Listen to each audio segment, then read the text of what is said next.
Hello guys, today we're doing LeetCode question 283, move zeros. The question is, given an integer array nums, move all zeros to the end of it while maintaining the relative order of the non-zero elements. Note that you must do this in place without making a copy of the array. So, for example, we are changing the exact array that we are given.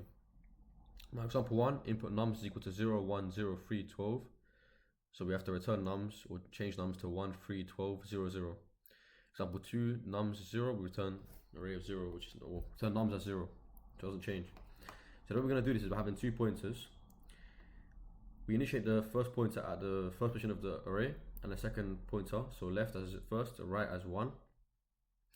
And each time we find a 0 on right, on the left, and the right pointer is not 0, we rotate them.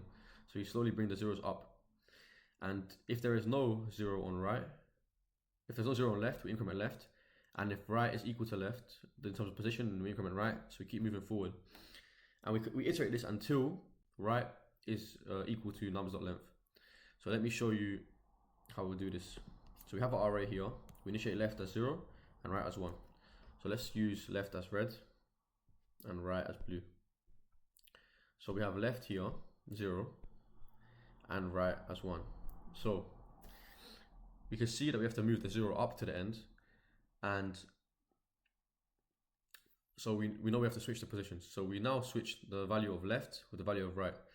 So now 1 and 0 are switched. So now we have 1 and 0. And then we increment right.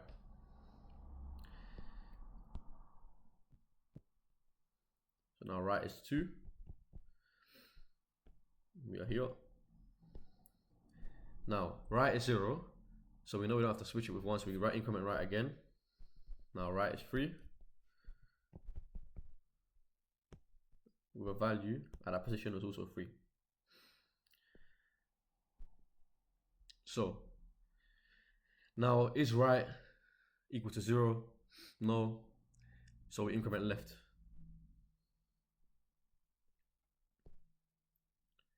Now left is at 0.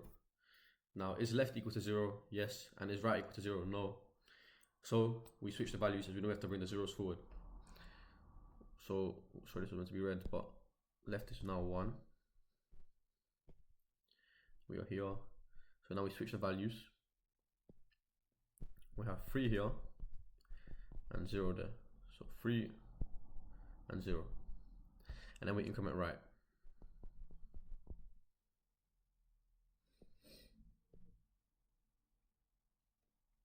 Right is now 4.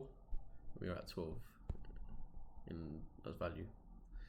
Now we check, is left equal to 0? No. Is right equal to 0? No. So we just increment left. So now left is at 2, which is 0. Now we check, is left equal to 0? Yes. Is 12? Is right equal to 0? No. So we know that we have to switch the values. So now this is equal to 12, and the last value is equal to 0. 12 and 0. Then we increment right, and now the while loop is finished, and that's our array, nums array, sorted with zeros at the end in the same order as the numbers were given in. Now you may think, why can we not just do a left pointer here and right pointer here and just keep moving down and in until we have the zeros switched? The reason being is because if we do switch them here to here, then it's not in the same order given here. But anyway, that's our solution done. And so I'll show you how to do this in code. So the first thing we do is initiate our left pointer to 0. Then we initiate our right pointer to 1. Forward to the left here. Then we iterate through the array as long as right is smaller than nums.length. Because when we get to nums.length, we know we've looped through the whole array. Then we check if the current value at left, so if nums left is equal to 0 and nums right is not equal to 0, then we know we have to switch the values. So we save the left value to nums left. So we save the nums left value as left. Then we set the left value. So nums left. We set it as the right value, and then we set the right value as the saved left value. So left value. The reason being is once we change the left value to the right value, we won't be able to reference it anymore as it's been changed. So we have to save it, then reference it in the future after we change it. Then we increment right. Sorry, we decrement right. Yeah, we increment right to move it forward. Then we check else if. So if right is equal to 0, then we know we won't have to change it, so we move down 1. And that's the same if left. So we move up 1 if left is equal to right. So if the position is the same, then we have to increment right as well, as right always has to be ahead of left to be able to switch the values.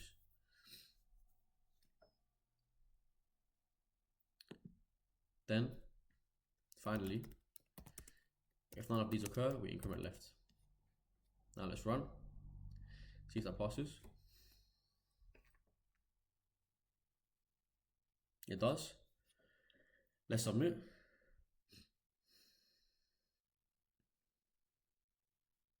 As you can see, this beats most people in time complexity, well, beats everyone pretty much 100%, and beats most people in space complexity too. This is a time complexity of O of n, as we're looping through the whole array, and a space complexity of O of 1, as we're only storing single variables here. Thanks for watching.